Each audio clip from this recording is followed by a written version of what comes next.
Good morning எல்லாருக்கும். எல்லாரும் tea எல்லாம் குடிச்சு சாப்பிட்டாச்சா? நான் இப்போ இன்னைக்கு வந்து என்ன மீன் வாங்கியிருக்கேன்னா உங்ககிட்ட காமிக்க போகிறேன். இன்னைக்கு ஒரு மீன் கிடையாது, 3 சைஸ் மீன் நான் இன்னும் வாங்கியிருக்கேன். அதை பாருங்க, வாங்க வீடியோக்குள்ளாடி போகலாம்.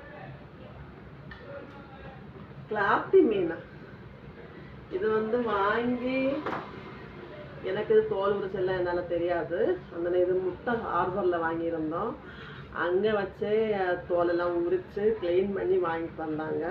அதனால் எனக்கு வேலை மிச்சம். அதனால தான் இன்னைக்கு வந்து கிளாத்தி மீன்.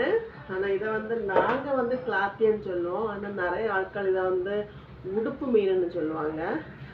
உங்கள் ஊர்லெல்லாம் என்னென்ன மீனுன்னு சொல்லுவாங்க கமெண்ட் பண்ணுங்கள். இனி மீன் உண்டு. அடுத்தது வாழை.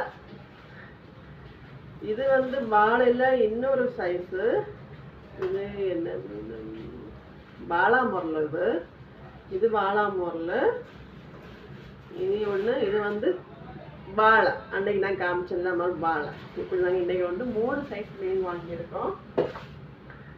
இன்னைக்கு எதை சமைக்கனே எனக்கு தெரியல, அவ்வளோ மீனாக இருக்குது. இப்போ கொஞ்சம் நாளாக நிறைய மீன் கிடச்சிட்டே இருக்குது.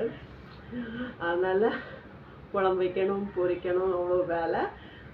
வீடியோ பிடிச்சிருந்தா லைக் பண்ணுங்கள். ஃபாலோ பண்ணாதவங்க ஃபாலோ பட்டனை ப்ரெஸ் பண்ணுங்கள்.